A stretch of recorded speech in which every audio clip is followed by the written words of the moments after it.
Ahí sí, entonces le estaba comentando que vamos a iniciar con el derecho penal, inicio del proceso penal, medidas cautelares. Bien, obviamente tengo que hacer algunas consultas porque hay que afinar unos detalles en el cronograma, pero con eso vamos a comenzar. eh, Bien, porque hay unas pequeñas diferencias, entonces eso es lo que quiero conversar antes. Bien, vamos, si podemos, vamos a llegar también hasta las salidas alternativas. Bien, o sea, estaríamos desde el inicio del proceso penal hasta las salidas alternativas.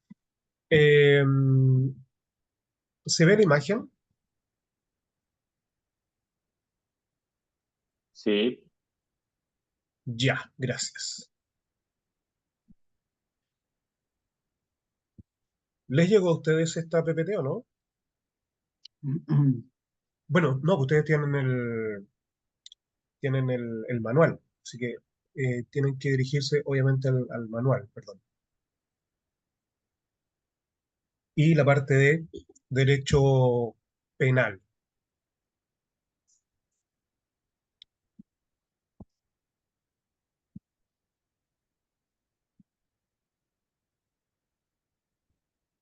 Entonces, comenzamos con derecho penal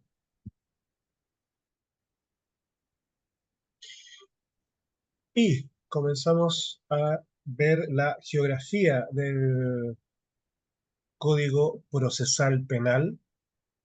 Ahí ustedes tienen una breve descripción de los grandes temas que contiene este código, donde desde el artículo 1 hasta el artículo 13 vamos a ver los principios básicos que se tratan en derecho procesal penal, definiciones, qué se debe entender por imputado, por acusado, por procesado, qué se debe entender por partes, qué es el Ministerio Público, la Defensoría Pública, el Juzgado de Garantía, o Tribunal Oral en lo Penal. Bien, varios principios y definiciones que ustedes saben todo código contiene previamente, antes de entrar a lo grueso del contenido.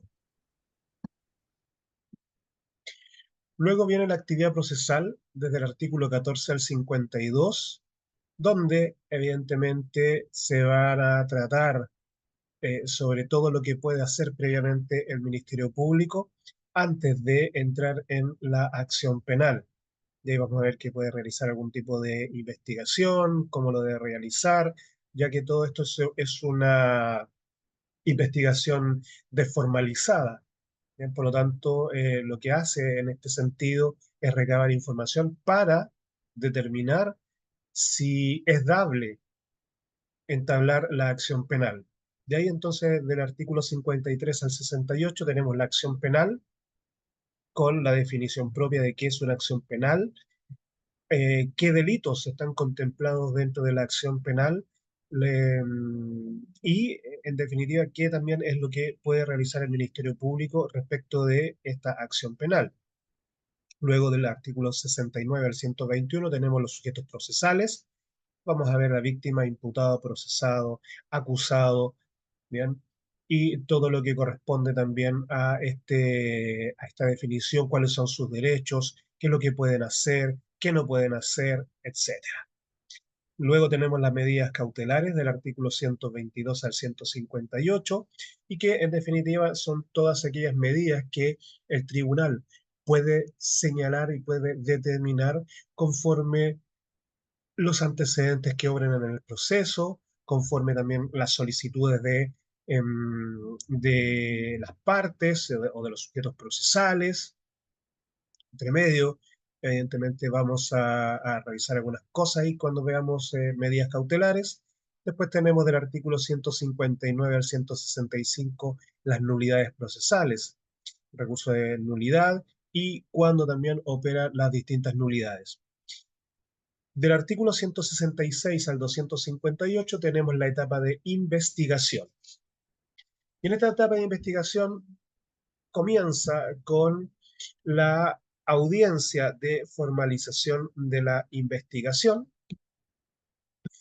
iniciada y presentada por el Ministerio Público. Vamos a ver qué es lo que se hace o qué es lo que se puede realizar dentro de la etapa de investigación, tanto por los intervinientes, es decir, la víctima, el Ministerio Público, la Defensoría Penal Pública, el imputado, el juez de garantía. Esto en relación también con lo que son las salidas alternativas que también debemos revisar. Luego tenemos desde el artículo 259 al 280 la preparación del juicio oral, que en definitiva es esta audiencia o esta etapa en la cual se ofrecen y se discute respecto de las pruebas que se van a presentar con posterioridad en el juicio oral y un par de cosas más también que se pueden hacer en esa audiencia. Luego del artículo 281 al 351 tenemos el juicio oral propiamente tal, que se lleva ante el tribunal oral en lo penal. Vamos a ver también de qué se trata ese juicio oral. Del artículo 352 al 387 tenemos los recursos procesales que se pueden interponer en el proceso. Después del artículo 388 al 405 tenemos el procedimiento simplificado, del 406 al 415 el procedimiento abreviado, que si bien es cierto, son procedimientos, es decir, son pequeños juicios, también se deben entender como salidas alternativas porque a través de estos distintos procedimientos, tanto el simplificado como el abreviado, evidentemente salimos del juicio antes de llegar al juicio oral.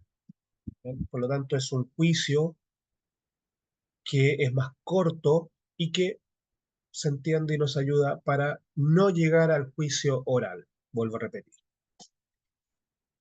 Bueno, después de esta pequeña geografía, o este pequeño eh, paseo por la geografía del código, vamos a ir inmediatamente con los sujetos procesales.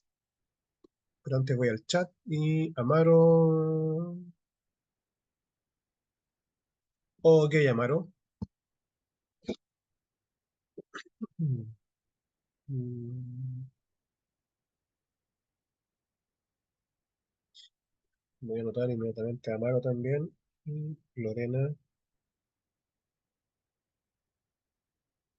Ok, Lorena. Profesor, disculpe, Esperanza, llegué Esperanza. a Muy la bien. clase. Cuente. Esperanza Salinas. Sí, Llegué a ahí ya gracias la, por ser. ya la anoté. Ya, gracias, profesor, y disculpe. No hay problema. CHD. ¿Habrá llegado? CHD.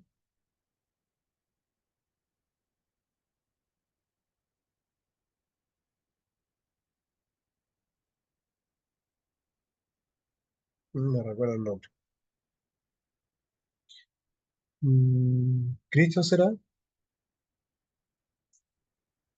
Bueno, ahí veremos. Juan Pablo. Dos preguntas. La primera es, ¿en la preparación del juicio oral estarán todas las personas que van a ser parte del mismo juicio? Cuando lleguemos a esa etapa, Juan, lo comentamos, ¿ya? Porque primero Sorry tenemos por que el ver, adelanto. sí, pues tenemos que ver otras cosas antes, ¿ya? Así que ahí vamos a ir viendo poco a poco o paso a paso este procedimiento, ¿ya? Ya, profe, me va a calmar. Hola, Cheri. Bien, ya, tengo anotados a casi todos.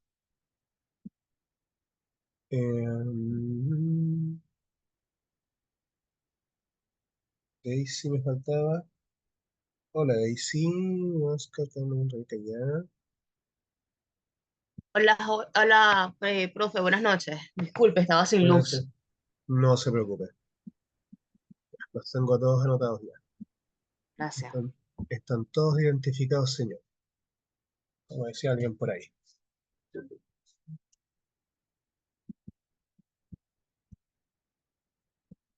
Ya, vamos entonces con los sujetos procesales, artículo 69 al 121 del Código de Procedimiento Penal, perdón, Código Procesal Penal o CPP. Los sujetos procesales que nosotros vamos a encontrar y que están señalados en el CPP son el tribunal, el Ministerio Público, las policías, el imputado, la defensa, la víctima y el querellante. Bien, estos son los sujetos procesales. El tribunal, nosotros ya sabemos, el tribunal de garantía o el tribunal oral en lo penal, que van a estar presentes y deben estar presentes de acuerdo a lo que establece la ley y también lo que es la teoría penal. Deben estar presentes porque además deben estar nombrados previamente y creados previamente al inicio de cualquier proceso penal. El Ministerio Público, que también nosotros lo ocupamos a conocer como fiscalía o ente persecutor. Bien, su función es perseguir el delito, básicamente. Por lo tanto, el Ministerio Público o la Fiscalía lo que va a hacer es buscar la sanción del imputado en caso que, evidentemente, éste sea culpable de la comisión del delito. El Ministerio Público no va a buscar la indemnización de los perjuicios causados por el delito. El Ministerio Público solamente busca que el delito sea sancionado, nada más. Las policías, nosotros sabemos que Carabineros o Investigaciones, ¿bien? Ellos van a estar bajo la tutela del Ministerio Público como entes especialistas en aportar pruebas, solo eso. Y evidentemente para el caso de una medida de protección hacia la víctima o hacia algún otro interviniente en el proceso, se le va a encargar entonces la protección de estos. Pero nada más. O sea, el Ministerio Público no puede disponer de las policías como le plazca, no, sino que de acuerdo a lo que establece la ley. El imputado es aquella persona a la cual, como su nombre lo indica, se le imputa la comisión de un delito en algún grado de comisión, en algún grado de autoría. Bien, entonces, la calidad de imputado está señalado en el artículo 7 del CPP. La importancia del doble elemento para calificar a una persona de imputado previo a la formalización es un elemento material. La persona que se le atribuye la participación en un hecho punible y el elemento temporal desde la primera actuación del procedimiento. Por lo tanto, este imputado lo va a hacer desde el momento en el cual se inicia una investigación del Ministerio Público. Y va a ser imputado desde el momento, obviamente, que se le atribuye, se le imputa la participación en un hecho punible, vuelvo a repetir, en cualquiera de los 3 grados de autoría que establece la ley y también en cualquier grado de la comisión del delito. Eh, mm, por ejemplo, en los grados de autoría, como autor, cómplice o encubridor, en el grado de la comisión del delito, consumado, frustrado o tentado. Entonces ahí el Ministerio Público es el encargado de determinar, de establecer cuál es el grado que se le de autoría o de participación en el hecho punible, ¿cierto? Que se le va a atribuir a esta persona. Bien, y la persona es imputada hasta el auto perdón, hasta la audiencia de preparación del juicio oral, en la cual, evidentemente, ya pasa a ser acusado. Por lo tanto, en el auto de acusación, este imputado pasa a ser acusado. Y pasa a ser acusado cuando, evidentemente, ya no es que el Ministerio Público tenga esa posibilidad de tenerlo como el autor, cómplice o encubridor de un hecho, sino que ya tiene las pruebas suficientes para acusarlo de la comisión del delito. Luego, entonces, que nosotros ya hemos visto los sujetos procesales, debemos ver quiénes son los intervinientes. Perdón, me faltó la defensa. La defensa o Defensoría Penal Pública es aquel servicio público que va a defender a los imputados o acusados en el proceso penal y que no cuenten con los medios suficientes para proveerse de un abogado particular. Los defensores penales públicos, tal como los fiscales, son abogados, ¿bien? Que obviamente van a participar en como fiscal o como defensor público. Y por lo tanto el defensor, su función principal es defender los derechos y los intereses del imputado o del acusado. Luego tenemos la víctima, que es aquella persona que soporta la comisión del delito, que ha sido perjudicada por la comisión del delito y que evidentemente busca también, además que el delito sea sancionado, que se le resarza de los perjuicios ocasionados por este delito. En este sentido, entonces, la víctima no puede y no va a ser apoyada o ayudada en cuanto al resarcimiento del perjuicio por la Fiscalía. Por lo tanto, si busca una indemnización de perjuicios, tiene que contratar un abogado particular. Y ese abogado particular va a ser el querellante. Por lo tanto, el querellante es el abogado de la víctima que va a buscar, por un lado, que el delito sea sancionado, pero por otro, que también la víctima sea indemnizada por los perjuicios ocasionados por el delito. ¿Vamos bien hasta ahí? ¿Comentarios, consultas? Ninguno hasta el momento. Ok, Juan, gracias. Bueno, entonces ahora vamos a los intervinientes señalados en el artículo 12 del CPP. Y ahí tenemos el fiscal, al imputado, al defensor, la víctima y el querellante, además del juez también de garantía o los jueces del tribunal oral en lo penal. Pero aquí los importantes es el fiscal, el imputado, el defensor, la víctima y el querellante. Jamás en una audiencia puede faltar el fiscal, el defensor, el querellante. El imputado también debe estar siempre presente. La víctima puede faltar, ¿bien? Pero en el caso de pretender una indemnización de perjuicios, debe estar junto con el querellante. Ahora, si le ha otorgado mandato al querellante, no es necesario que la víctima entonces intervenga en el proceso, salvo que el tribunal así lo ordene, expresamente. Puesto que el proceso penal nace, entre otros motivos, con la clara finalidad de proteger de mejor modo los derechos fundamentales de los imputados, especialmente el derecho al debido proceso, derecho a la defensa, principio de inocencia y el plazo razonable, nos parece importante comenzar analizando someramente aquellos mecanismos establecidos en el CPP en orden a la protección de estos derechos, en tres momentos distintos: prejudicial, judicial ante el juez de garantía, judicial ante el juez oral en lo penal.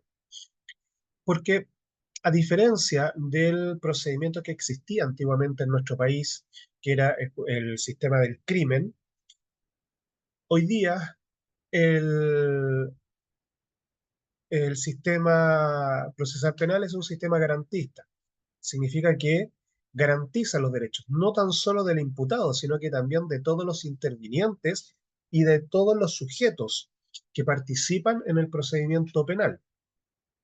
Por lo tanto, también la víctima tiene ciertos derechos, la fiscalía, la defensoría, el querellante, los testigos, los peritos también, las policías, etcétera. O sea, todos los intervinientes y todos los que intervengan de una u otra forma dentro del proceso penal tienen derechos.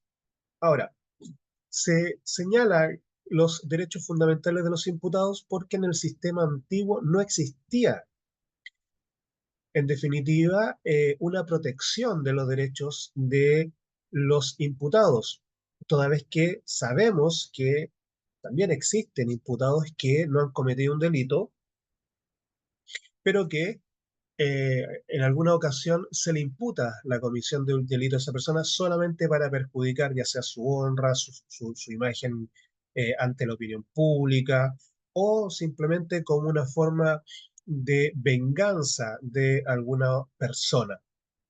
Por lo mismo, entonces, y ante eso, es que el CPP señala que los imputados tienen derechos que se deben respetar, porque existe en este sentido un principio de inocencia. ¿Bien? Todos los imputados son inocentes hasta que se comprueba que son culpables. Y esa comprobación es a través de un procedimiento penal reglado y establecido en el CPP. Por lo tanto, nosotros antes de dar una opinión frente a una persona que ha cometido un delito, tenemos que conocer primero las pruebas, los hechos. ¿Bien? Porque, vuelvo a repetir, hay veces o a veces se le imputa un delito a una persona y no es tal ese delito. O sea, simplemente ha sido para perjudicar. De ahí entonces que debemos primero revisar, tener presente, analizar, ver, etcétera, los antecedentes y luego emitir una opinión. Juan,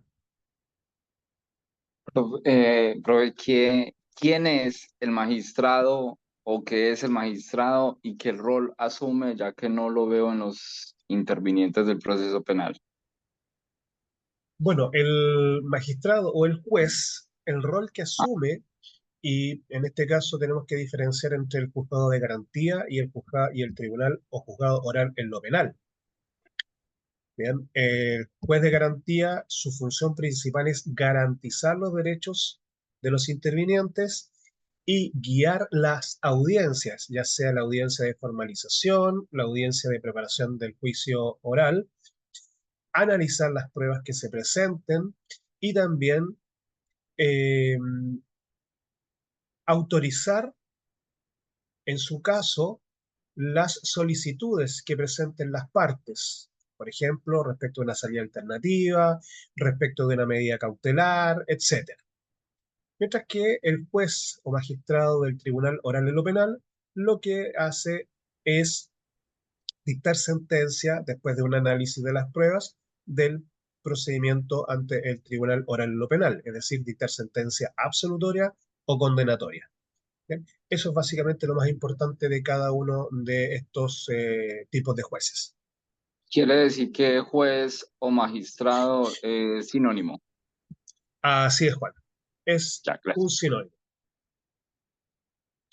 Bien, entonces vamos con la protección de los derechos en el ámbito prejudicial.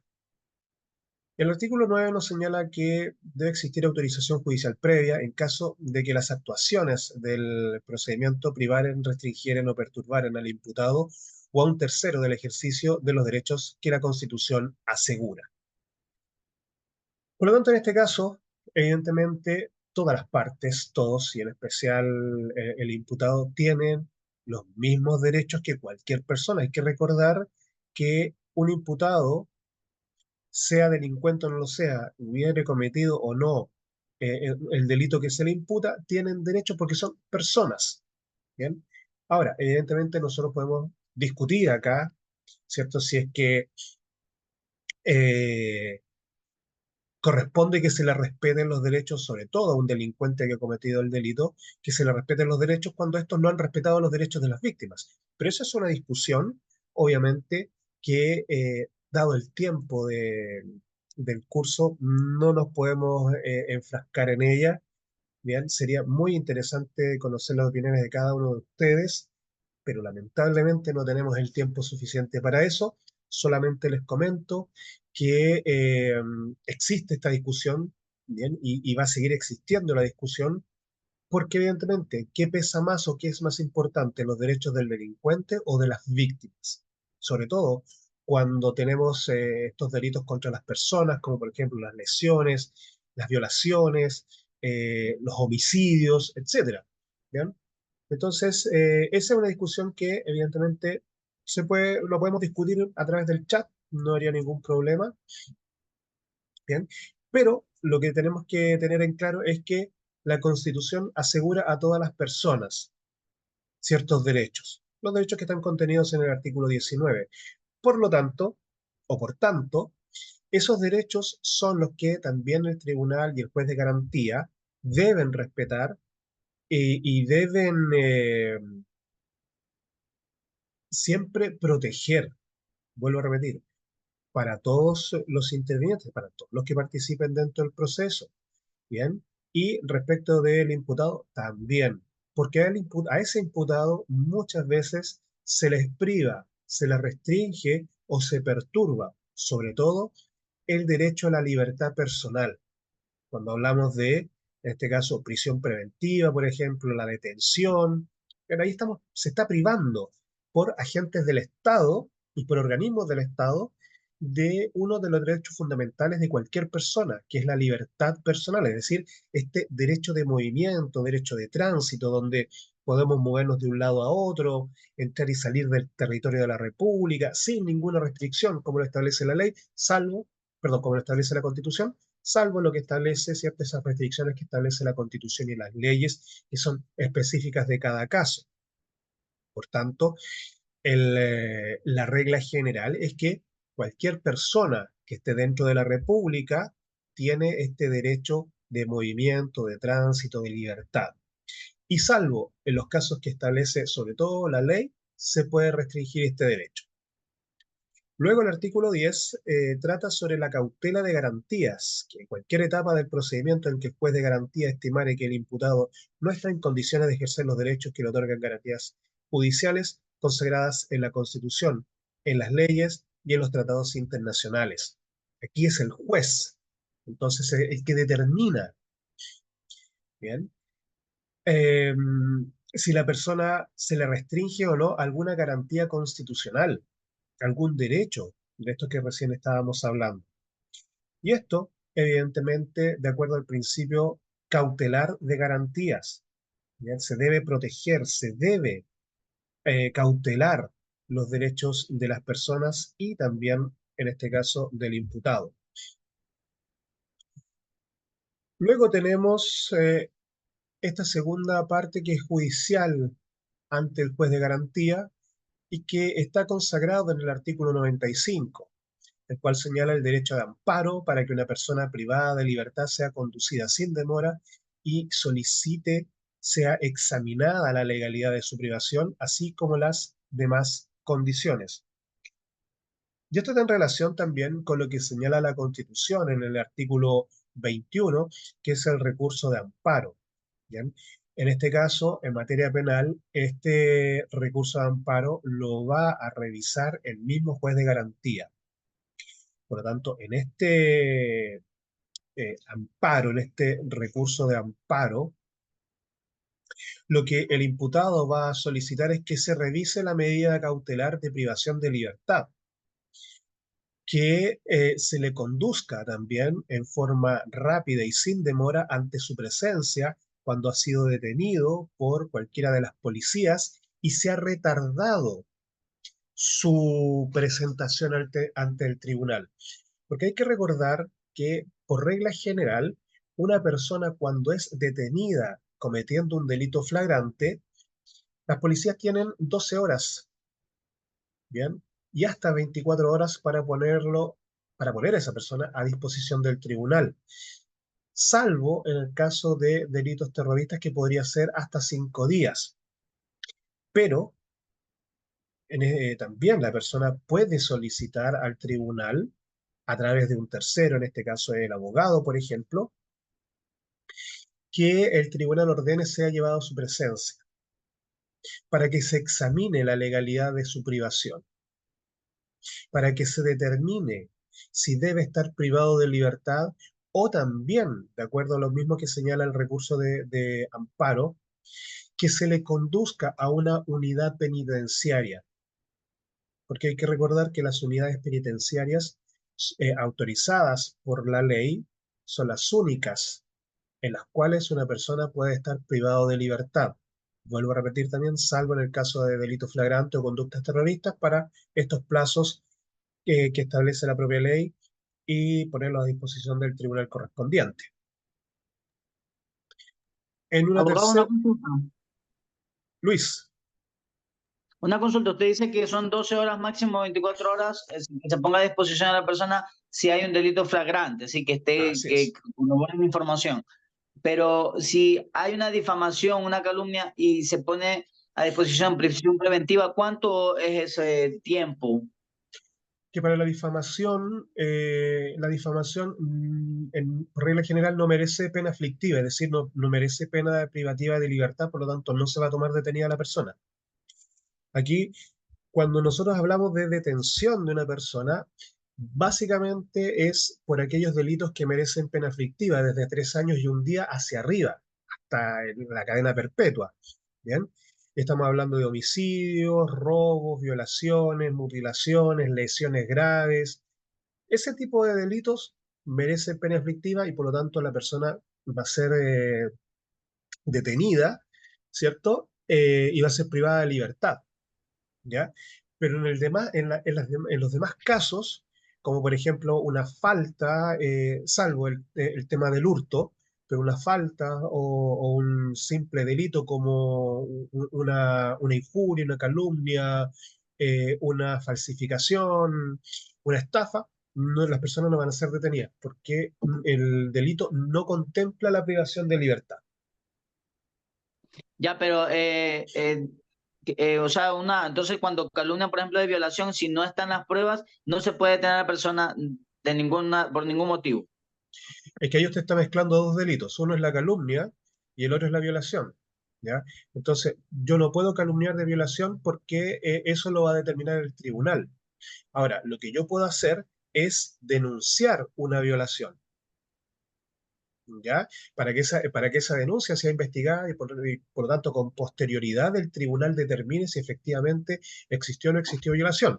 De ahí entonces es que si el tribunal determina que no hubo violación, aparece la difamación, pero solo ahí. Antes simplemente es una denuncia. Claro, si yo denuncio de violación, si yo denuncio de robo, si yo denuncio de homicidio, sí, la persona imputada va a ser privada de libertad, va a ser puesta a disposición del tribunal. ¿Bien? Y se va a iniciar la investigación, ¿ya? Pero la Ya, difamación comprendido. es aparte. Comprendido. Gracias, abogado. Ok.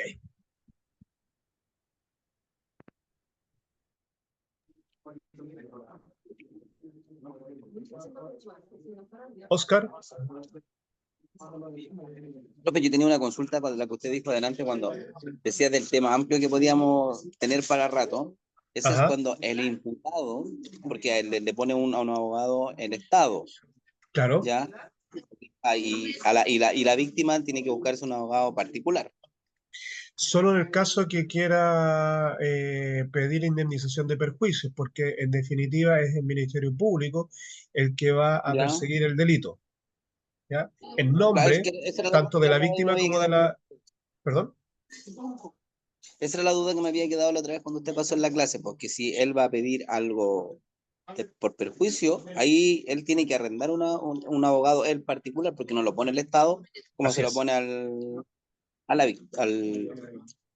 asaltante o al imputado. Esa era Así la duda que es. tenía, profe, para aclararla en el cuaderno. Ok, Gracias. ok. Voy con el chat. Fernanda. Ya, ok. No hay problema, Fernanda. La ingreso inmediatamente.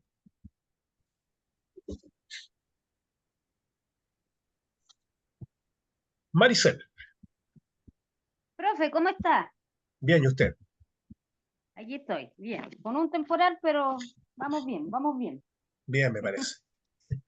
Profe, Cuéntame. a ver, cuando existe ay, ¿cómo que se llaman estas? Una formalización de cargo.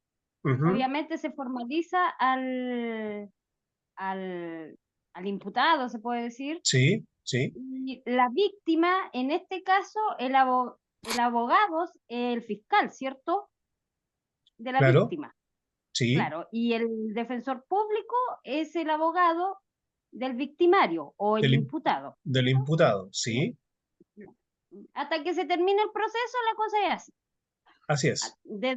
Ya. Después, desde ya si la víctima quiere presentar una demanda o una demanda civil, ahí al imputado el Estado le provee un defensor público, ¿cierto? Es el mismo defensor para todo el procedimiento. Claro. Pero ahí ya el fiscal ya no es el defensor de la víctima, sino que ahí la víctima tiene que buscar un abogado particular. ¿Sí? Así es, sí, Así funciona la cosa. así funciona. Lamentable, Abogado, ¿cuánto se lamentable. demora en designar al abogado gratuito, como quien dice? En la misma audiencia, porque existe una audiencia que no la vamos a ver, que es la audiencia de control de detención, porque a veces ocurre, otras veces no, pero en la misma audiencia, en la primera audiencia en la cual el imputado obviamente tiene acercamiento con el juez y los demás intervinientes, ahí es cuando se le asigna a su defensor.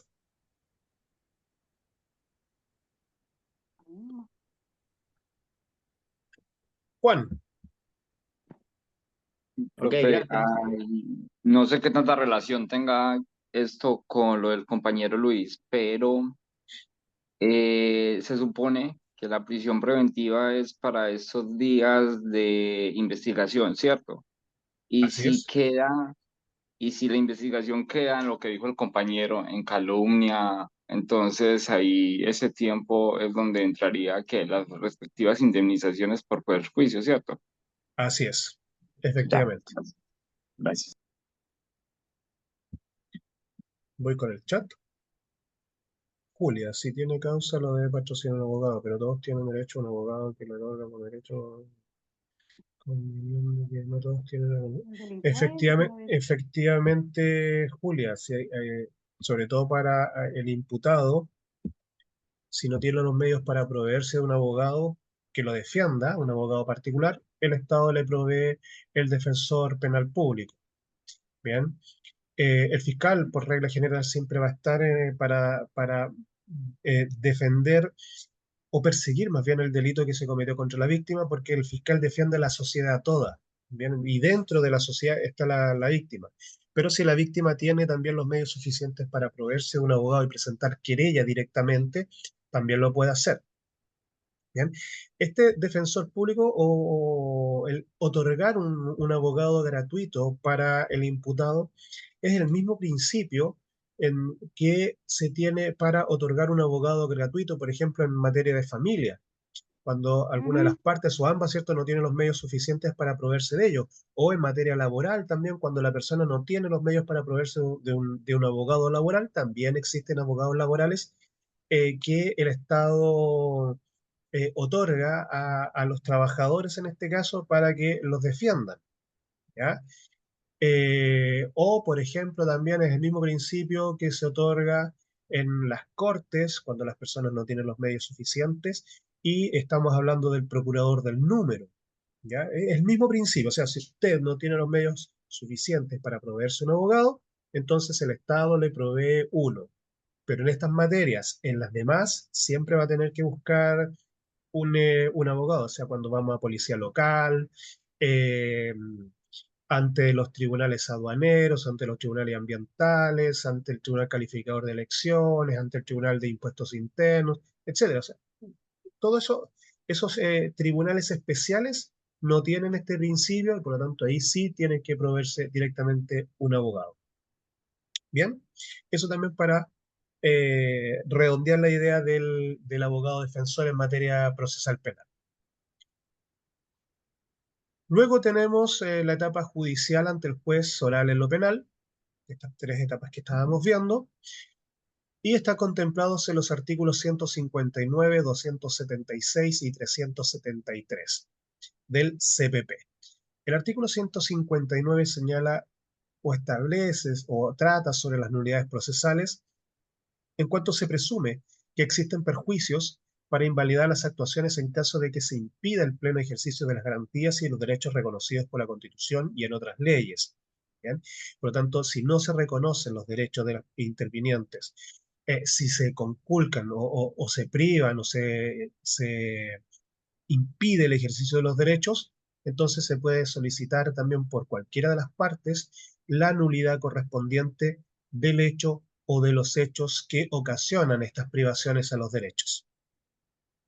El artículo 276 trata sobre la exclusión de pruebas que se hayan obtenido con infracción de garantías fundamentales. Es decir, cuando nosotros entramos a la etapa de preparación del juicio oral, es donde se ofrecen las pruebas. Y aquellas pruebas que han sido obtenidas con infracción de garantías fundamentales, sobre todo aquellas presentadas por la Fiscalía, se pueden impugnar solicitando al tribunal la exclusión de ellas, es decir, que no sean tomadas en cuenta, que no se tengan presentes para la etapa siguiente.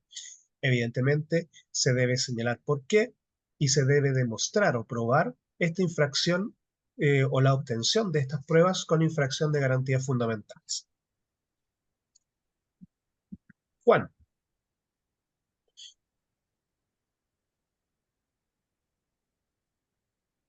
Profe, se supone, bueno, disculpe la suposición, pero eh,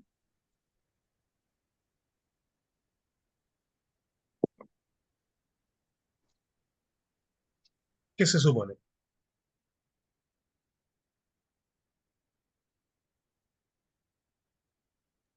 profe, le ruego que me disculpe, se fue la paloma.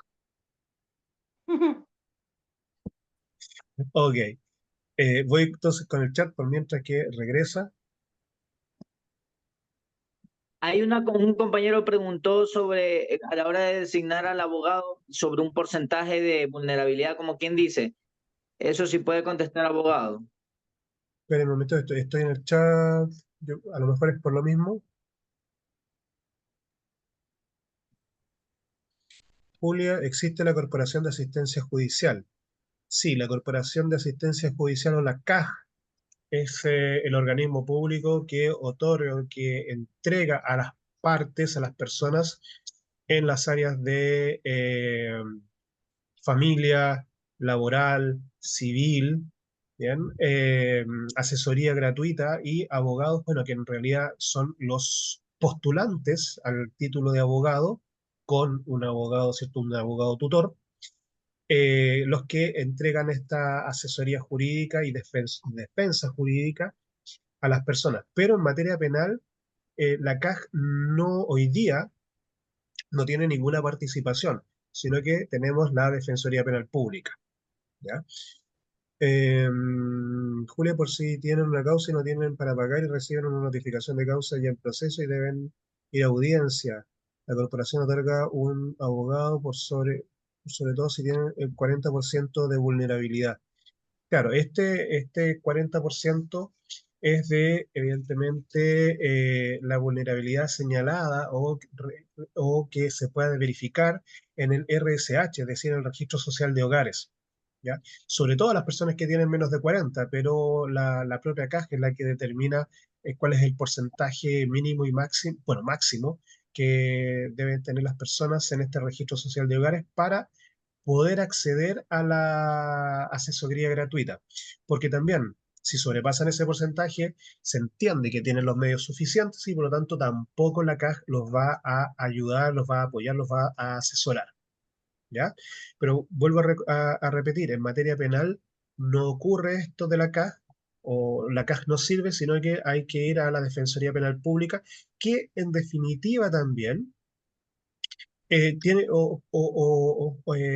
funciona con los mismos principios de la caja, o sea, porcentaje, ¿cierto?, de los quintiles, ¿bien? Es gratuito, pero si estamos hablando de un quintil mayor, la persona tiene que pagar, ¿ya? Pagar un porcentaje o pagar una cantidad de dinero que también en la propia página de la Defensoría Penal Pública aparecen los montos que parten alrededor de los 600, 700 mil pesos más o menos, dependiendo del procedimiento, hasta varios millones de pesos vuelvo a repetir también, dependiendo del procedimiento. Juan, ¿volvió la Sí, paloma? señor, volvió la paloma. Ya. Una causa se archiva o archiva, la fiscalía toma la decisión de archivar una causa cuando no hay pruebas que permitan continuar con la investigación.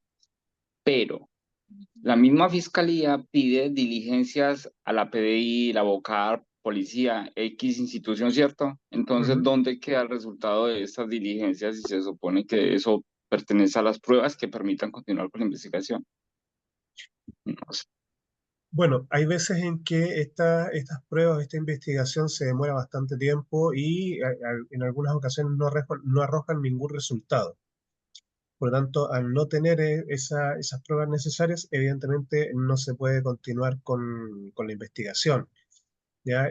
Hay otras veces en que se demoran demasiado tiempo y por lo tanto se sobresee temporalmente el procedimiento que puede llegar a archivarse. Por lo tanto, hay varias formas de cómo la fiscalía puede archivar o solicitar también que la causa sea archivada.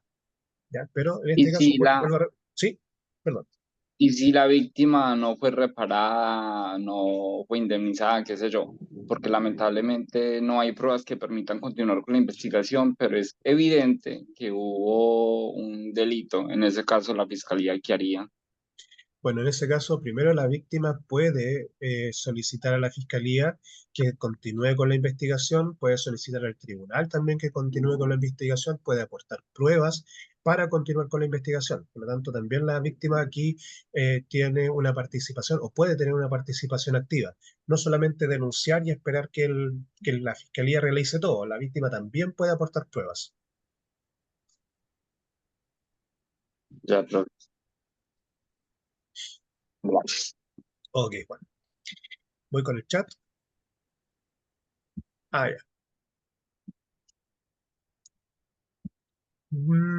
Artículo 373, recurso de nulidad. Para invalidar el juicio, entre otras, en caso de que en cualquier etapa del procedimiento o en el pronunciamiento de la sentencia se hubieran infringido sustancialmente sus derechos o garantías aseguradas en la Constitución o tratados internacionales ratificados por Chile y que se encuentren vigentes. Es decir, el recurso de nulidad lo que busca, evidentemente, es anular el procedimiento, anular todo el procedimiento cuando, ya sea a través de la tramitación o en la etapa de pronunciamiento de la sentencia o en la sentencia misma, se han vulnerado derechos y garantías de los intervinientes, o sea, de la víctima y en este caso sería el acusado.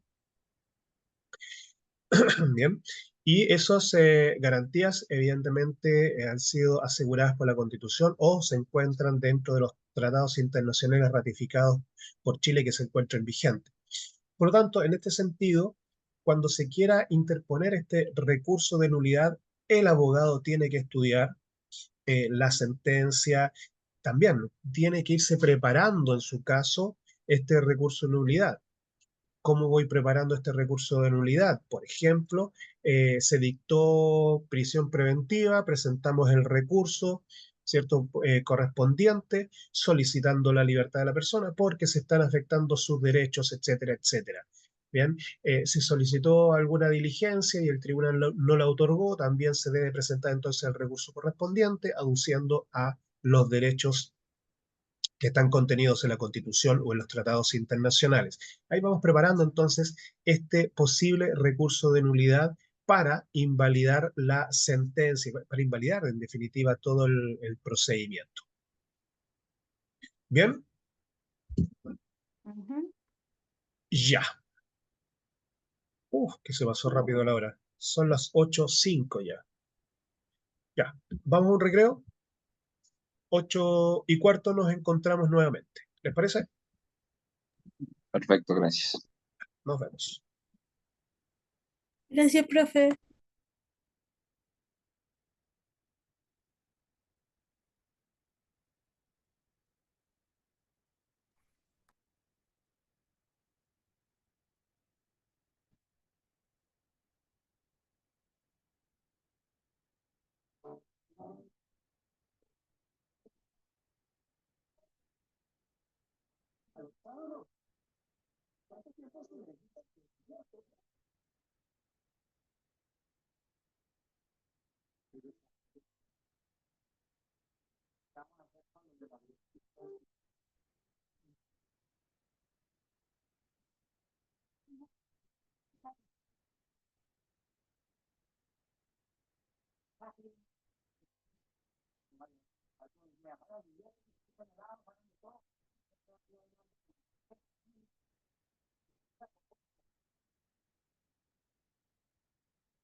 Ordenen sus uniformes para mañana.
Mira cómo quedó.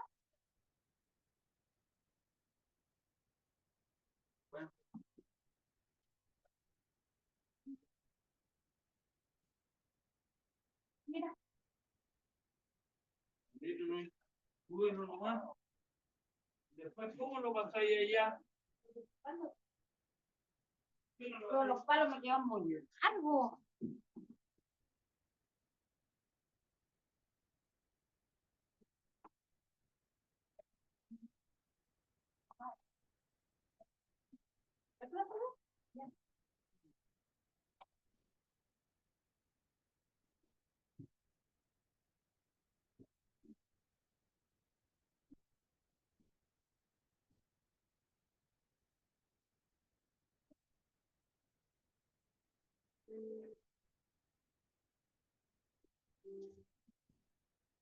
Quedan muy largos los palos.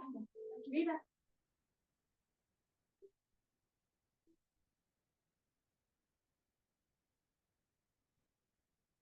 Quedan muy largos.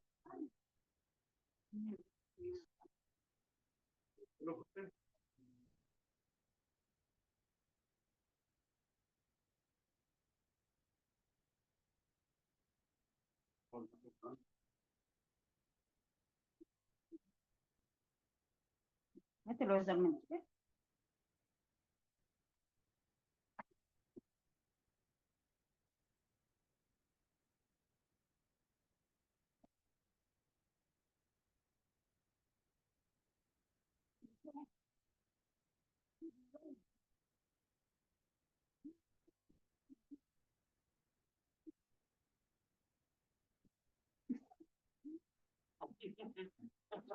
A ver, yo.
Ya perdí la tijera. Uy, perdón, ya.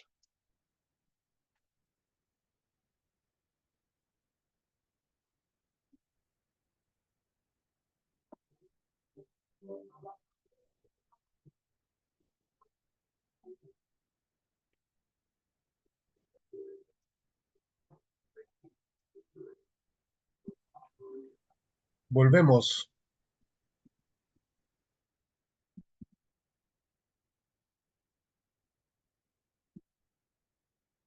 Bien, vamos con Leandro.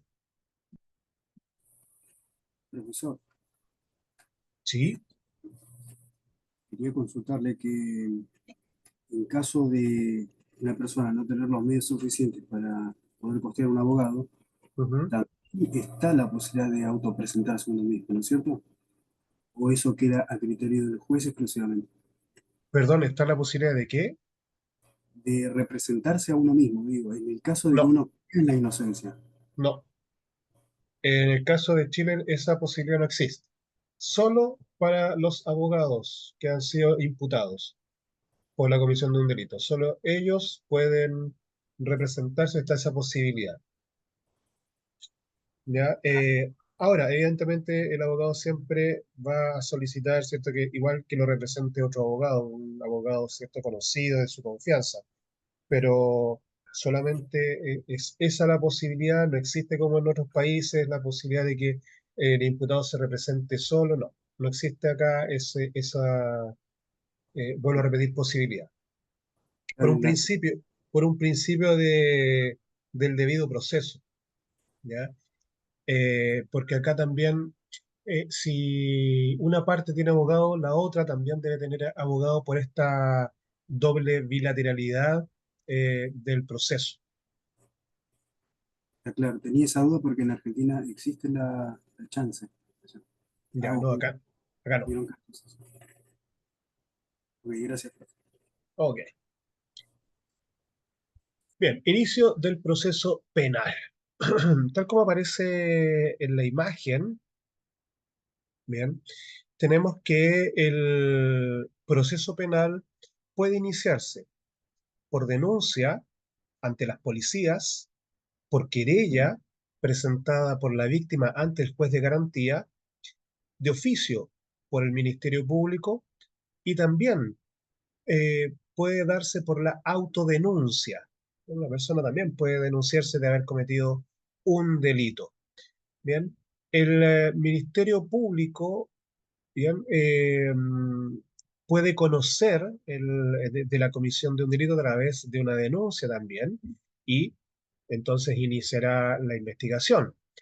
Pero también puede iniciar la investigación cuando considera que por cualquier otro medio le ha llegado información de la comisión de un delito, entonces considera que puede iniciar una investigación. Bien, la denuncia presentada ante las policías después se debe enviar por estos organismos al Ministerio Público.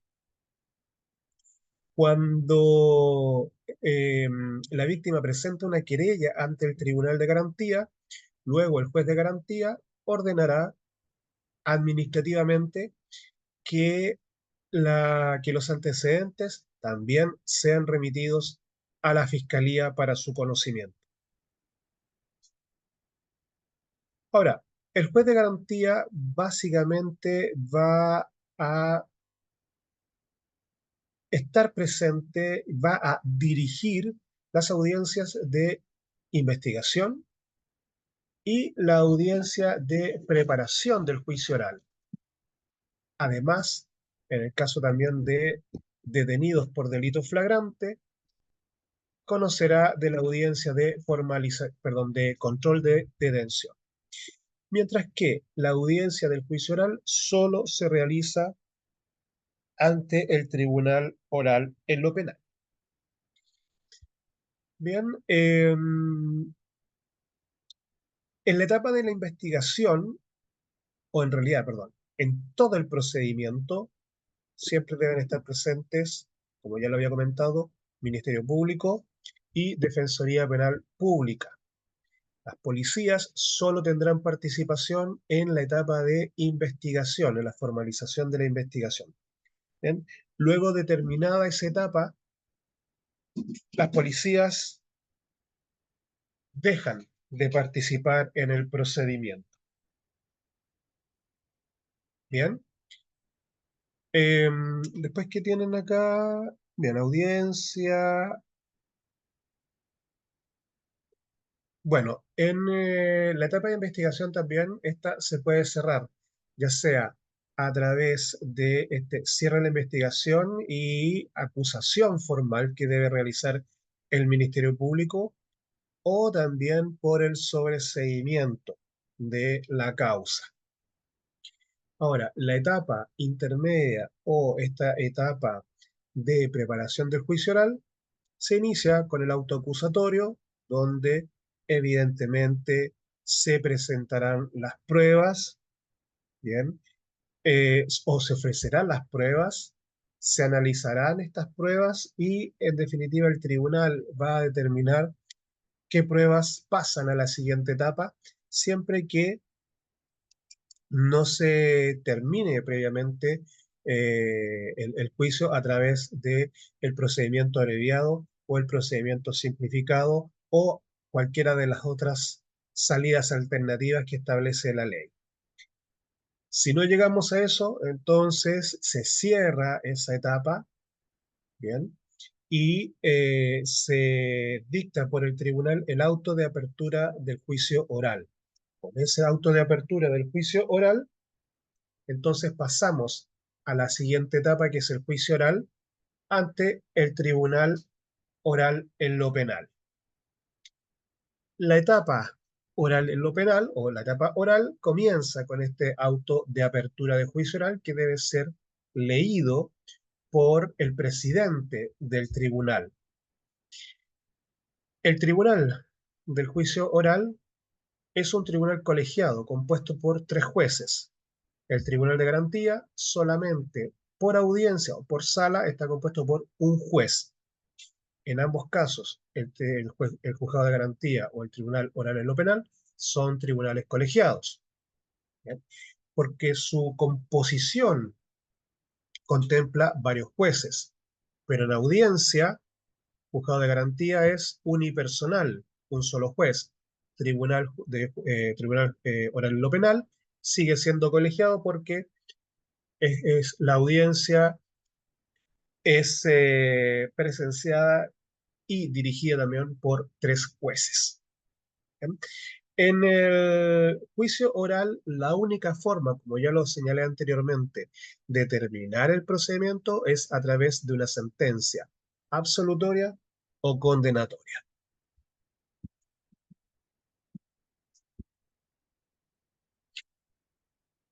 Entonces ya lo había comentado, el proceso penal se inicia por denuncia querella, denuncia ante la policía, ante las policías, el Ministerio Público. La querella solamente ante el juez. Bueno, en el caso de gendarmería, perdón, me cayó un pelito de los michis. Gendarmería solamente se podrán denunciar los delitos cometidos por los internos en las unidades penitenciarias. Bien, con la denuncia de la querella se da inicio a la investigación. La formalización emplaza al Ministerio Público para que dentro de un determinado plazo inicie las diligencias pertinentes, o si ya las inició, las termine y dé cierre a la investigación.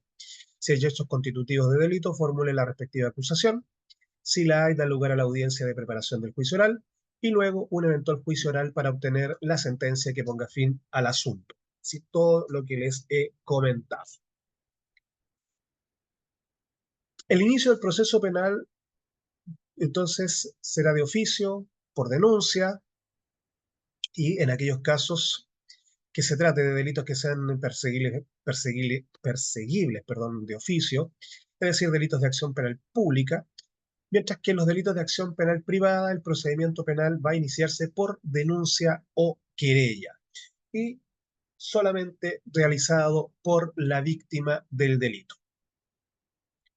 La denuncia por denuncia la denuncia puede realizarlo cualquier persona, salvo en aquellos casos en que la denuncia es obligatoria, artículo 175 del CPP, que se realiza ante Carabineros, Investigaciones, Tribunal, Ministerio Público, Gendarmería o cualquier tribunal con competencia criminal en el caso de los delitos de acción penal privada. Puede ser verbal o por escrito. Bien, si es verbal, evidentemente, y si se realiza ante el Ministerio Público, ante las policías, se deberá tomar nota, se deberá escriturar esta denuncia para después, si se realiza ante las policías, enviarla al Ministerio Público. Si es ante el Ministerio Público, también se toma nota para iniciar la investigación. El plazo es en cualquier momento, salvo aquellos que están obligados a efectuarla, y en este caso es de 24 horas. ¿Quiénes están obligados también para realizar esta denuncia? Los directores de los establecimientos educacionales, cuando se ha cometido un delito dentro del establecimiento educacional. Los directores y subdirectores de los centros asistenciales de salud, cuando se ha cometido un delito dentro de esas reparticiones. Bien. También los intendentes, los gobernadores y cualquier funcionario, cualquier jefe de servicio público también debe denunciar cuando el delito se ha cometido dentro de alguna de las reparticiones públicas. Bien, ellos entonces están obligados a realizar estas denuncias dentro de las 24 horas siguientes a que tomen conocimiento de la comisión del delito o de los hechos, ¿bien? Que pueda ser constitutivos de delitos.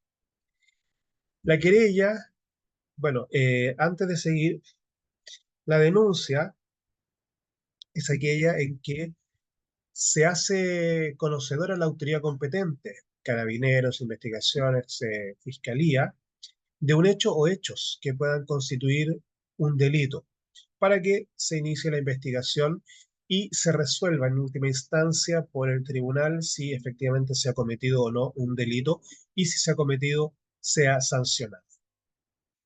La querella es un acto jurídico procesal mediante el cual la víctima de un hecho punible o la víctima de un hecho que puede constituir delito o las demás personas o instituciones expresamente facultadas por la ley ponen en conocimiento al tribunal, esta es la autoridad competente, al tribunal de la existencia de estos hechos para que se investiguen y en caso de que efectivamente se resuelva o se pruebe que es un delito, se apliquen las sanciones correspondientes. En primer lugar, en cuanto a la oportunidad, debemos distinguir la situación de la querella presentada para incoar un procedimiento por delito de acción privada o de acción pública.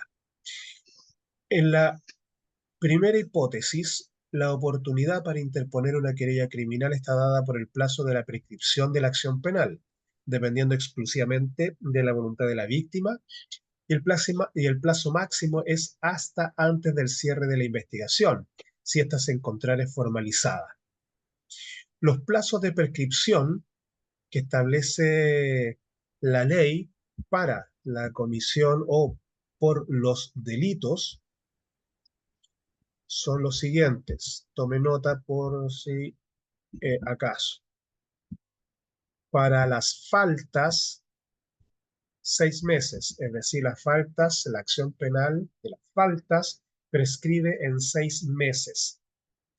Para los simples delitos prescriben en 5 años y para los crímenes prescriben en 10 años, salvo el delito de violación de menores o delitos de lesa humanidad, delitos que no prescriben. ¿Bien? Profe, disculpe. Sí, Daisy. Me dijo falta 6 meses, simple delito 5 años y... Crímenes 10 años. Listo, gracias, profe. Ok, salvo el delito de violación de menores y delitos de lesa humanidad que no prescriben. En el segundo caso, en el delito de acción penal pública, en cambio, la querella criminal solo puede interponerse por las personas autorizadas legalmente durante la instrucción, desde el inicio del procedimiento y hasta el cierre de la investigación.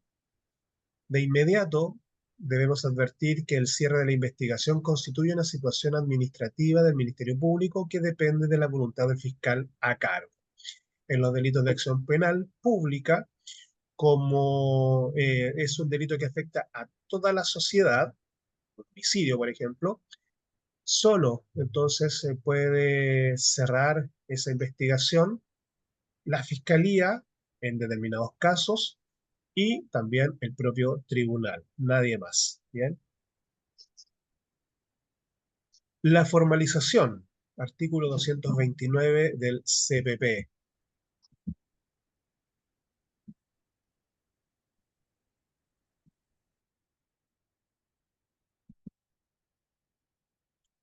La formalización de la investigación es la comunicación que el fiscal efectúa al imputado, en presencia del juez de garantía, de que desarrolla actualmente una investigación en su contra respecto de uno o más delitos determinados. Por lo tanto, cuando nosotros estamos en la audiencia de formalización de la investigación, bien, están todos los intervinientes, el Ministerio Público, la víctima, defensor público, imputado, o puede que no exista un defensor público, por lo tanto ahí el tribunal nombrará un defensor público u ordenará que se designe un defensor público para que el imputado tenga defensa letrada.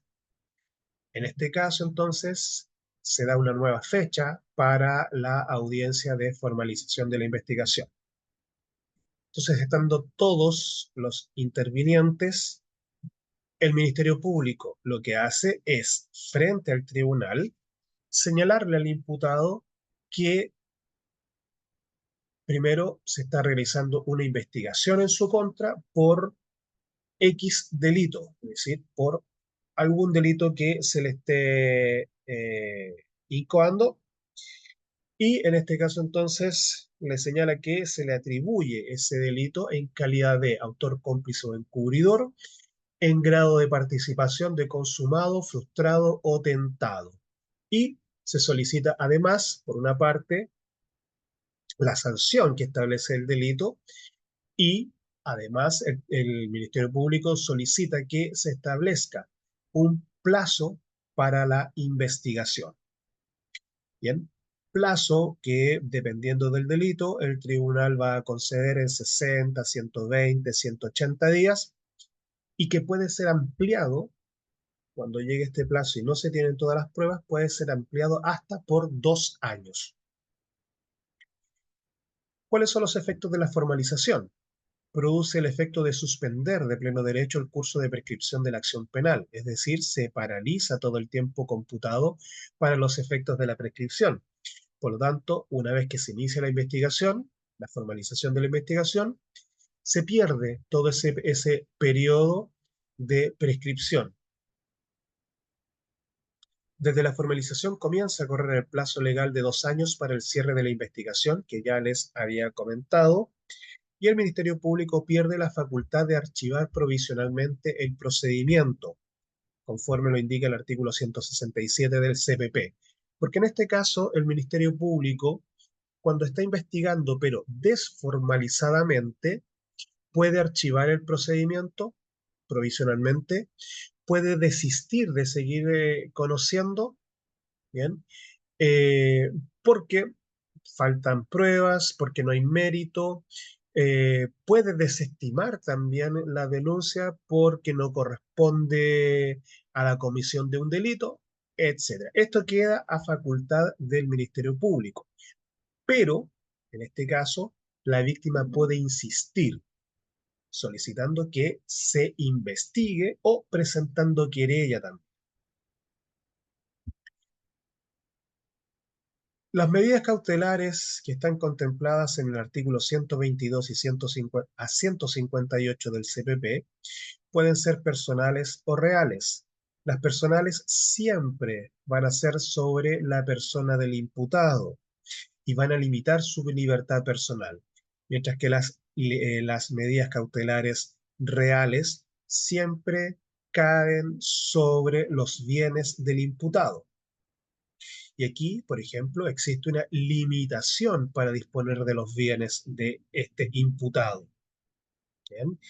Y ahí tenemos, por ejemplo, el comiso, ¿ya? En la cual evidentemente se decomisan todos los bienes del imputado, se prohíbe la realización de actos o contratos respecto de los bienes, se nombrará algún interventor, etc. Eso, evidentemente, vuelvo a señalar, lo determina el tribunal a solicitud, obviamente, del Ministerio Público.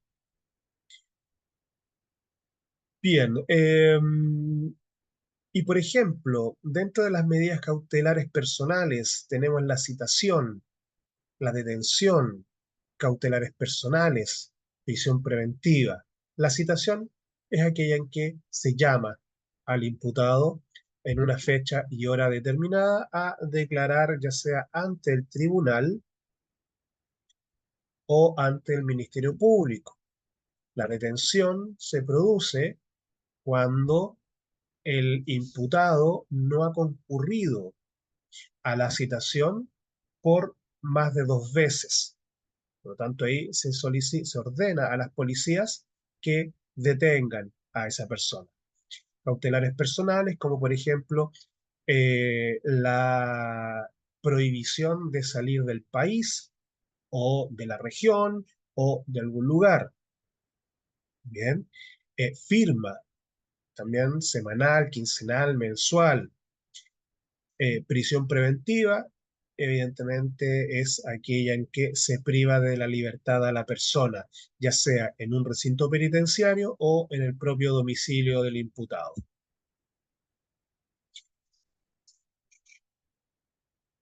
Las citaciones entonces pueden ser ordenadas, ¿cierto?, por el tribunal, pero también el Ministerio Público, dentro de las facultades que le establece la ley, puede citar al imputado para que concurra a declarar a sus dependencias.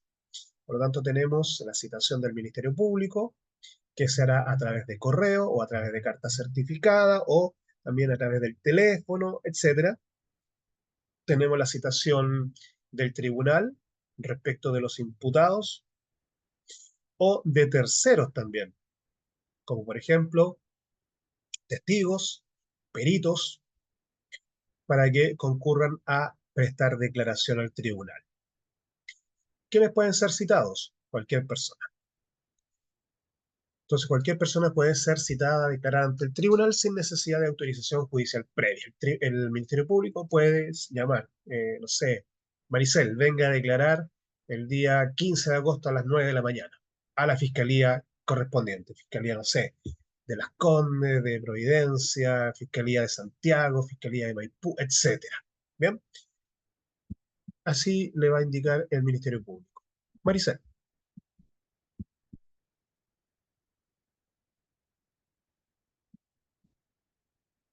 ¿Cómo, profe? Esperanza. Ah, yo no cometí Profesor. ningún delito. Pero que hable la compañera, después hablo yo. No sé, yo no había levantado la mano. El No, profe sí, me equivoqué. Ya. Ya, profesor.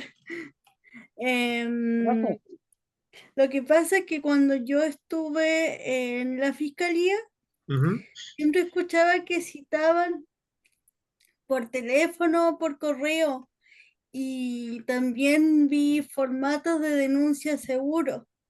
ujú. Y siempre me daba cuenta que las citaciones más recurrentes eran las por teléfono o si no cuando iban al domicilio a verificar, a dejar la carta y todo eso. Así es. Sí, esas son las formas que tiene el Ministerio Público para citar, como le había comentado, teléfono, cierto correo, carta certificada o enviarán a algún funcionario del Ministerio, ¿cierto? Del Ministerio Público para llevar una citación. Esa es la forma que tienen ellos de trabajar, que es la que establece la ley también, o sea, la que les permite la ley.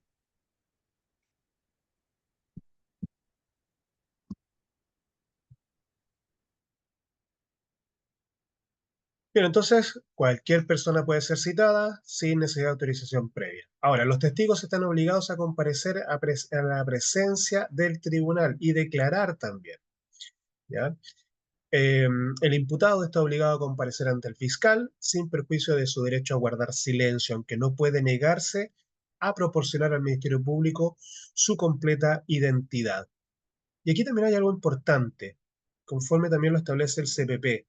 El imputado no puede ser obligado a declarar en su contra, no puede ser coaccionado, no puede aplicárseles a premios, ¿bien?, para que éste declare. Puede, evidentemente, guardar silencio, tiene ese derecho, ¿bien? Pero en última instancia siempre va a tener que señalar algo ante el tribunal para defenderse. Dentro de los testigos, los familiares directos, padre, madre, hermanos, hijos, cónyuge, tampoco pueden ser obligados a declarar en contra del imputado. Jamás podrán ser coaccionados para eso. Juan.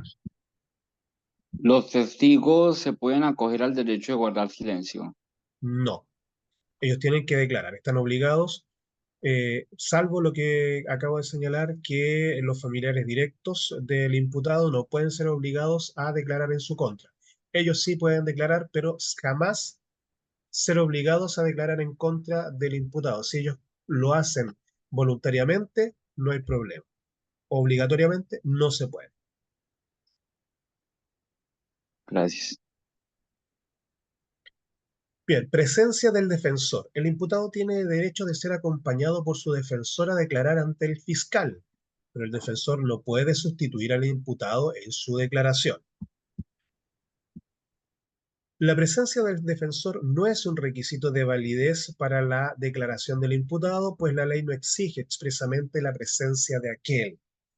Por tanto, si el imputado va a declarar ante el fiscal, puede ir o no con su defensor, pero no se le puede prohibir la posibilidad de concurrir o de ser acompañado por el defensor. En este caso, cuando el defensor acompaña al imputado, no puede sustituir en la declaración al imputado. Este siempre va a tener que declarar.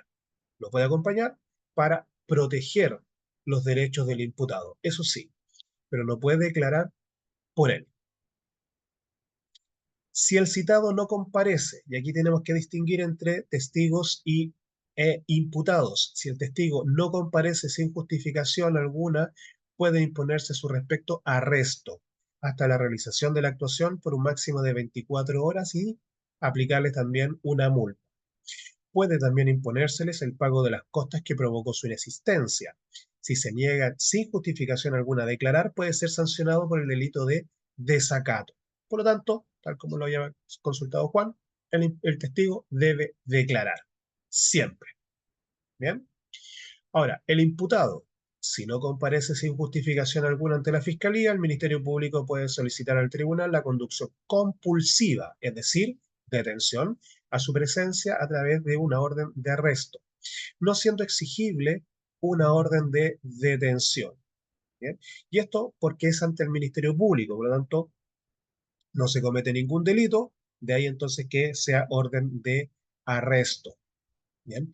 Pero si este imputado no declara ante el tribunal, ahí corresponde la detención por desacato. Sabemos que el desacato es también un delito, más bien es una falta, pero como no se concurre ante el tribunal, entonces este emite una orden de detención. La detención, de acuerdo al artículo 125, ninguna persona puede ser detenida, y en este caso la ley señala arrestada, detenida o presa, sino por una orden de un funcionario público expresamente facultado por la ley. ¿Quién es el funcionario público expresamente facultado por la ley? El juez. Y además de que dicha orden le sea intimada, es decir, le sea mostrada, ¿bien? Para que éste pueda, evidentemente, leerla. A menos que se encuentre cometiendo un delito flagrante, y en ese caso puede ser detenido por cualquier persona y para el solo efecto de ser conducido ante la autoridad correspondiente. ¿Bien? La detención judicial, señalada en el artículo 127 del CPP, señala que, salvo en los casos contemplados en el artículo 124, el tribunal, a solicitud del Ministerio Público, podrá ordenar la detención del imputado para ser conducido a su presencia sin previa citación, cuando, de otra manera, la comparecencia pudiera haberse demorado o dificultada. Se contemplan primero las citaciones y posteriormente la detención sin previa citación en determinados casos. Por lo tanto, aquí entonces el juez va a poder determinar la detención de una persona para que concurra a declarar. Detención por cualquier tribunal, artículo 128 del CPP. Todo tribunal, aunque no ejerza jurisdicción en lo criminal, podrá dictar órdenes de detención contra las personas que, dentro de la sala de su despacho, cometieran algún crimen o simple delito. Se le da facultad a todo tribunal que no sea de índole penal para dictar órdenes de detención, aunque no ejerza jurisdicción en caso de crimen o simple delito. Por lo tanto, también, si se comete un delito o un simple delito en un tribunal civil, de familia, laboral, etcétera, cualquiera que no sea penal, el juez puede ordenar la detención de la persona. ¿Bien? Porque, vuelvo a señalar, se está cometiendo un crimen o simple delito. ¿Bien? Un robo, una violación, una agresión, lesiones, ¿qué más? Eso. Esos serían los delitos por los cuales el tribunal podría entonces ordenar la detención de una persona en sede que no es penal. El artículo 129 del CPP establece la facultad de cualquier persona de detener al delincuente flagrante. Entonces, cualquier persona podrá detener a quien sorprendiera en delito flagrante, debiendo entregar inmediatamente al aprehendido a la policía, al Ministerio Público o a la autoridad judicial más próxima. Pero aquí hay que tener mucho cuidado, porque si bien es cierto, señala que si se detiene una persona por delito flagrante, se debe entregar inmediatamente al aprehendido a la policía, Ministerio Público o autoridad judicial más próxima. Debemos tener presente cuál es la obligación del aprehensor, es decir, aquel que detiene al delincuente flagrante. Y una de las obligaciones del aprehensor es mantener la integridad del detenido. Por lo tanto, surge inmediatamente la pregunta: si estamos en la calle, ¿bien?, y no existe una unidad policial o una oficina del Ministerio Público o un tribunal penal cerca de donde se ha detenido a la persona, y se conduce a esta persona a alguno de estos lugares públicos y ocurre un accidente y el imputado, no sé, es lesionado o incluso muere, ¿quién es responsable de eso? Les pregunto. Leandro. En ese caso, el testigo, por no cooperar, testigo No. del hecho. La persona que hizo el reporte o la denuncia o la aprehensión. Así es Luis. Leandro, es el aprehensor, ¿ya? Porque aquí todavía no estamos hablando de los testigos, sino que No, es el perdón, aprehensor. me expresé mal, perdón. Quise decir la persona que está viendo el hecho. Tampoco, no. No, acá él es el que aprende al delincuente flagrante. Él es el responsable de la integridad física de este. Por lo tanto, si ocurre un accidente y el delincuente sale lesionado o incluso muere, el responsable de eso va a ser el aprehensor. Profe, sí. Mil disculpas. El aprehensor, quise decir. Así es. Es el que está ahí al lado de la persona, entonces prácticamente es el responsable. Así es, efectivamente. Era aprensor, no testigo, me disculpa. Pero así es. Por lo tanto, esto que señala, no, que debe ser entregado inmediatamente, no es así, ¿ya? Porque usted, si aprende a alguien, si detiene a alguien, es el responsable de la integridad física de la persona. Por lo tanto, lo que corresponde acá, más que conducirlo, es llamar a las policías, a cualquier carabinero de investigaciones, para que ellos concurran al lugar y realicen el procedimiento.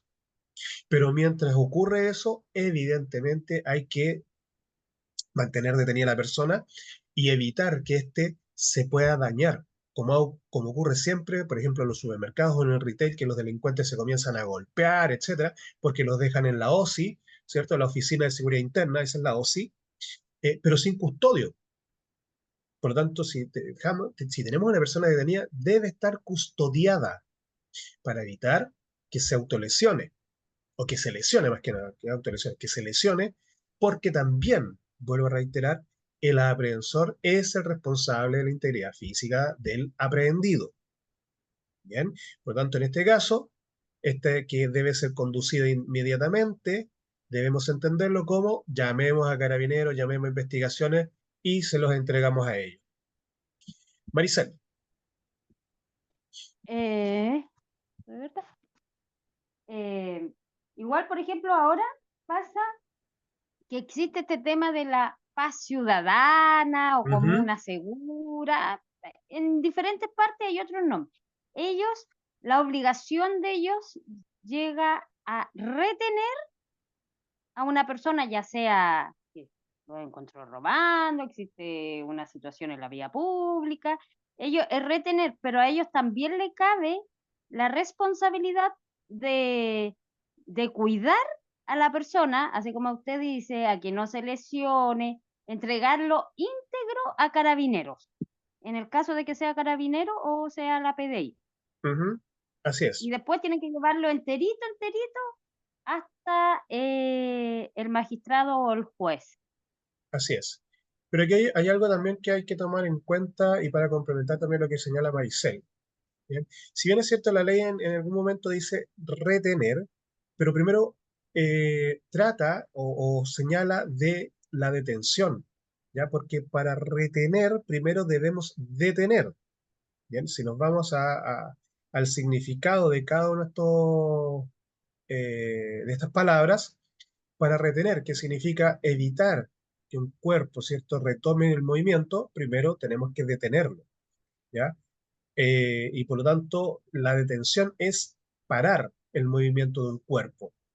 ¿Bien? Con la retención evitamos que éste retome su movimiento, es decir, evitamos que, en este caso, el delincuente, ¿cierto?, se vaya, se escape y claro, se escape. eluda, ¿cierto?, la sanción que le corresponde.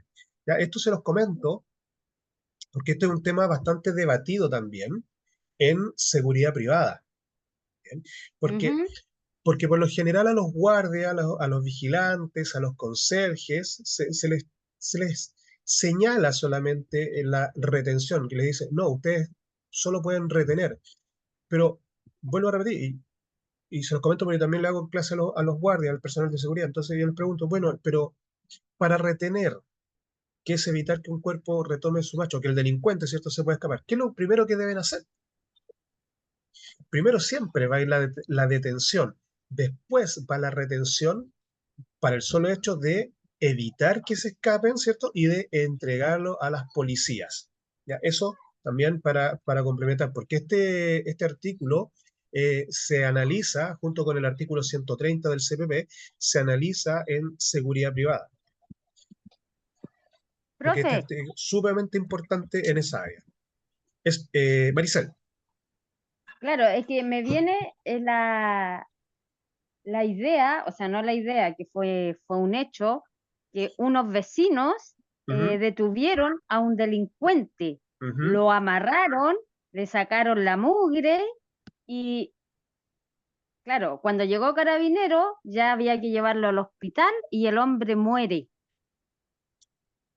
Y estas personas que hicieron la detención o retención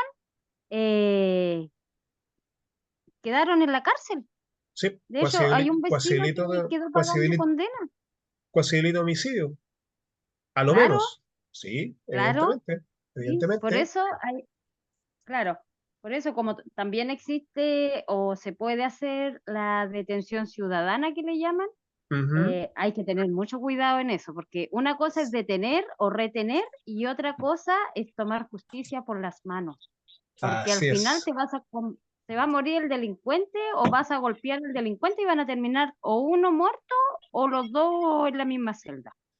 así es. ¿Puedo acotar algo, profesor y compañero? Sí, Luis, cortito. Sí, súper breve. Yo también, bueno, fui supervisor de un líder, por ejemplo, y tenía a cargo personal guardias. Y lo mismo también se le daba la indicación cuando nos tocaba hacer las recuperaciones de los mecheros que entraban todos los días, nos tocaba lidiar con eso. Se hace la recuperación, se descarga y sacan la instalación, pero no eviten golpearlos o ponerle la mano encima. Y cuando hacían caso omiso, porque les daba indignación, pues que les den pega, pues, ¿no? Y también se les ponían choros, pues, los delincuentes. Entonces, después iban los mismos ladrones a hacer una denuncia a un departamento de carabineros que quedaba cerquita de la instalación del líder y llegaba Carabineros y se llevaba a los guardias detenidos, porque de pronto Así es, los golpeaban, pues, y les dejaban moretones, qué sé yo, o le sacaban así sangre. es. Entonces, se Ah, revierte todo. así es, O y eso igual, es sumamente, sumamente común o igual lo, que el delincuente haga eso. Porque, disculpe, Maricel, ujú, porque disculpe. ellos también conocen los derechos, ellos saben también lo que pueden hacer. Entonces, por eso gritan, se tiran al suelo, piden ayuda, etcétera, porque las personas también los van a, como lo ven en indefensión frente al guardia, entonces ellos se aprovechan, porque ya conocen todo esto y la gente, como no entiende todavía el tema de la seguridad privada, creen que le están pegando al delincuente o creen que le están haciendo algo cuando a veces no pasa nada. ¿Bien? Y esto obviamente es una treta que utilizan ellos para poder zafar. Ahora sí, Maricel. Es lo mismo que los guardias, bueno, antes, porque ahora ya está más reglamentado hasta dónde puede llegar el guardia de seguridad, ya sea un supermercado o un guardia privado. Porque antes en los supermercados pasaba, acá en Villarrica varias veces pasó, que pillaban a alguien robando, no lo podían detener dentro del supermercado y el guardia lo salía persiguiendo. Y resulta que el guardia, ¿hasta dónde tiene la responsabilidad de cuidar? Hasta el portón, hasta el perímetro que corresponde al supermercado. Exactamente, Ujú, exactamente. Y eso, vuelvo a repetir, todo eso nosotros lo vemos en las clases de seguridad para los guardias, vigilantes, conserjes, etcétera. Eso siempre se está claro, repitiendo porque efectivamente ellos tienen esta facultad para detener, pero solamente dentro del perímetro de la instalación. Afuera claro. no tienen ninguna posibilidad e incluso arriesgan también, se arriesgan ellos, tanto físico, bueno, más que bien, más que nada físicamente. Pueden sufrir un accidente, los pueden agredir y en ese sentido la ley no los ampara para nada, menos el empleador. Claro, y Bien, aparte que los delincuentes se saben las leyes mejor que uno. Ellos se saben todos sus derechos. pero solamente, obviamente, lo que les sirve a ellos, lo penal. Claro, Leandro, esa es Profesor Cortito, no solamente los guardias no pueden hacer eso, sino los mismos carabineros, porque cuando uno lo detienen, sea por lo que sea, aunque sea algo, una falta leve, lo llevan al hospital primero para hacer un informe por si el policía le tocó un pelo. Entonces, no solamente los guardias, también los policías. sí, sí, también, Carabineros también tiene que cumplir con lo mismo que establece la ley. Tampoco pueden aplicar a premios ilegítimos, no pueden golpear a nadie, porque atenta contra los derechos humanos. Y en fondo, de eso estamos hablando, de los derechos de las personas. Ustedes dirán, y mucho también, en muchas clases siempre, hablamos sobre estos temas, pero ¿qué derechos humanos? Y siempre me preguntan, o siempre dicen, ¿qué derechos humanos si a los delincuentes no les interesan los derechos humanos del resto? Entonces, ¿qué derechos humanos para ellos? Pero la ley es así, la ley está establecida así, por lo tanto debemos cumplirla. Bien, voy con el chat ahora. Julia, por eso Carolina recuerda el detenido, exactamente. Cheri, apaguen los micrófonos, por favor. Si no veo ningún micrófono abierto ahora, no, solo el mío. Julia, ¿y si es detención ciudadana, no lo pueden agredir? No, jamás, Julia, tampoco se puede agredir aunque sea detención ciudadana. Es más, las personas que realizan esta detención ciudadana, si agreden al delincuente, pueden ser también detenidas y sancionadas por Profe, lesiones. disculpe, Julia, profe, sí, disculpe, lo que escribí es una afirmación, no es una pregunta. sí, Y con respecto a lo mismo, porque tengo súper claro ese punto, porque ya hemos andado bastante lo mismo, pero ujú. como preguntarle de manera distinta, ¿qué pasa con el tema cuando un delincuente entra a la casa, con el tema de la defensa propia? Yo sé que hay una ley, por ejemplo, que si entra un detenido, o sea, un ladrón, por ejemplo, y, y tú por defensa propia le disparas, pero está el arma inscrita. ¿De igual manera eso tiene una pena para la persona en defensa propia? Si Depende se... si, depende si logra demostrar que efectivamente existió ya sea una legítima defensa propia, de tercero, de variante o legítima defensa privilegiada, que es la que se ve específicamente en la ley 19.164, quedaría exento de responsabilidad penal. ¿Ya? apegándose a la ley de portación de armamento, o sea, de armas, No, perdón, no, no. de casa, ¿no? No, artículo 10 del Código Penal que establece las eximentes de responsabilidad penal. En los números 4, 5 y 6 está señalado la legítima defensa y cumpliendo con esos requisitos, entonces la persona quedaría exenta de responsabilidad penal y no se le aplicaría ninguna sanción. Si no logra cumplir con todos los requisitos, es evidentemente esa legítima defensa va a ser utilizada como atenuante, pero lo van a sancionar igual. ¿Ya? Eh, por ejemplo, si no fue la legítima defensa con un arma inscrita, solamente, no sé, por ejemplo, un gas pimienta, un puñete o, ¿Mm? o Lo mismo. físico, El mismo lo mismo. principio, es el mismo principio, porque la ley aquí eh, señala que debe existir racionalidad del medio empleado para defenderse de esa agresión ilegítima. Por lo tanto, no Y esa establece legítima, cómo. ¿Ya? disculpe, y esa Sí, legítima defensa sería entonces avalada siempre y cuando el delincuente no fuera sacado del lugar, ¿verdad? De la casa, es donde comete el delito.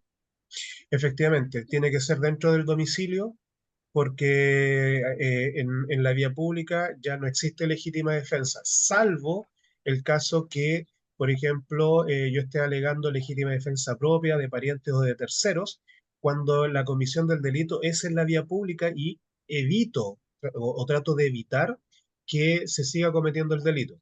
¿Ya? Pero también se debe probar. Sí, profesor, y respecto a lo que escribe en el chat, es una afirmación la que hago, Sí, como en sí, uno, como en una de las detenciones ciudadanas o cual sea de guardia o carabinero, si el delincuente lo llegan a detener, debe de estar impecable y luego pasa a constatación de lesiones y luego a proceso en fiscalía, ¿verdad? así es, ante el tribunal, no en Ya. fiscalía, ante el tribunal, tribunal de Eso, garantía. tribunal. Sí, Eso. Ya, profesor, efectivamente. gracias. Ok, y en ese caso, cuando pasa al tribunal, estamos ante lo que les había comentado previamente, que es la audiencia de control de detención. ¿Ya? Exacto. Gracias, profesor. Ok, voy primero con el chat y después con las manos. Cortito, sí, pues ya estamos, ya nos pasamos de las 9, así que para no quitarles tiempo también a ustedes. Carmen, profesor, una consulta diferente al hacer orden de alejamiento. Por ejemplo, a mi ex ahora él hace lo mismo, sin embargo, lleva meses que no se hablan. ¿Qué es lo que persigue? ¿Cuál sería como la idea de hacer esto?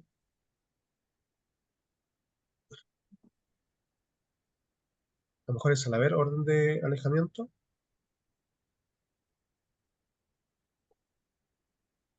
No lo entiendo.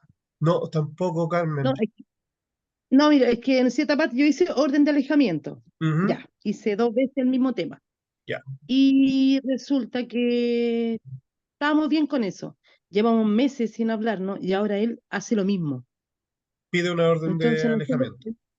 sí, pues, y no sé qué es lo que persigue con eso, siendo que si llevamos meses sin hablar, ¿no? Entonces, Según él, yo emocionalmente, psicológicamente, físicamente le hago daño. Y que si yo no hablo con él, nada, nada, nada, no hay un tema de conversación, nada. Bueno, Entonces yo digo, eso es parte del procedimiento y no sé, habría que ver, a lo mejor es violencia intrafamiliar, por ejemplo, no sé. mm, Eh, por lo tanto, es que la violencia la de él hacia mí, po. sí, pero hay que ver qué es lo que presenta el tribunal para solicitar la orden de alejamiento y el tribunal es el que va a determinar si concurre o si corresponde o no esa orden. Por lo tanto, claro, Ujú. él puede decir, no, es que ella me agredió, ya, pero demuéstralo, hay que demostrarlo. Entonces, Mm. puede ser simplemente como para equilibrar la balanza ante una denuncia por violencia intrafamiliar, que se da mucho en la violencia intrafamiliar. Entonces, más o menos como para equilibrar la balanza, Ya. para que después la sentencia del tribunal, ¿cierto?, no sea tan dura para él. No, tan dura para él. Así Hay un es. Esto mínimo demora de el otro. procedimiento, un Ya, mínimo de profe, tiempo. gracias. Perdón, Gracias. Carmen. Ya, profe, gracias. Ya. Juan, Profe, si por aquí soy yo motivo la persona, me va a disculpar si de pronto suena un poco repetitivo, pero si de pronto la persona que está en arresto domiciliario es un homicida, digámoslo así, por el quiso yo motivo, porque ya cumplió mitad de la condena, ¿cierto? Y esa persona se defiende y mata a alguien, ahí hay otro homicidio, ¿qué pasa ahí?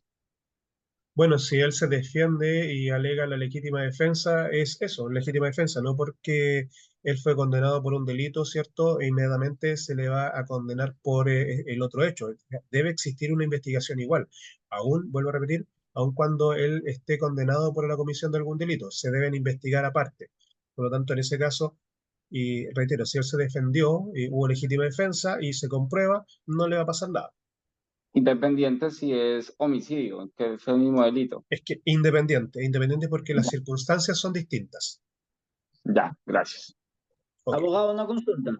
Luis, Antes que tocaron el tema de la orden de alejamiento, ¿hay un mínimo así como cuando se aprueba una orden de alejamiento, un mínimo de 2 meses, 2 semanas o 6 meses? ¿Hay algo así que se respete o eso es variable?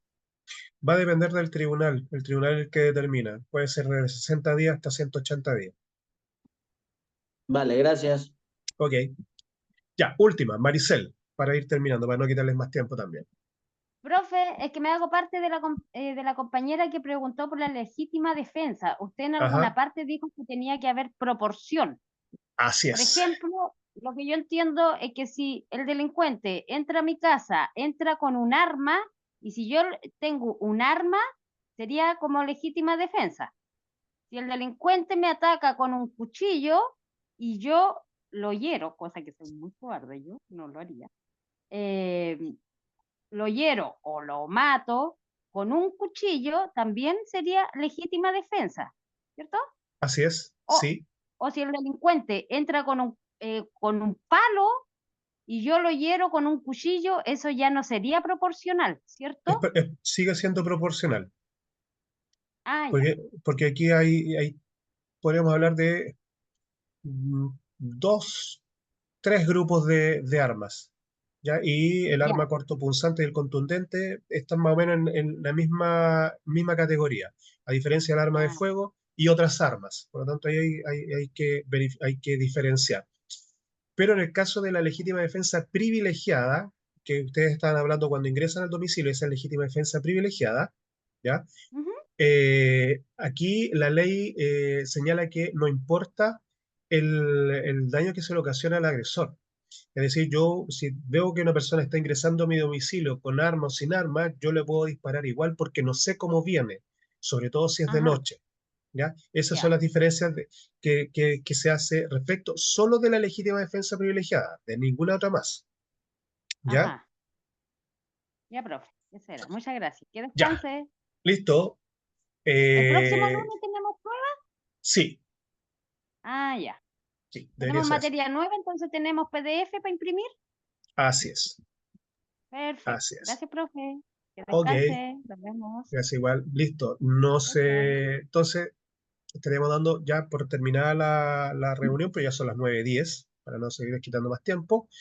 Y nos estamos viendo entonces el próximo miércoles a la misma hora, Así que descansen, disfruten. Nos vemos el miércoles. Chao. Profe, yo tengo que hablar con usted. Sí, Juan, sí, no me olvido. Ya, Así que ya, esperemos que se retire el curso. ya, profe, gracias. Profe, su número.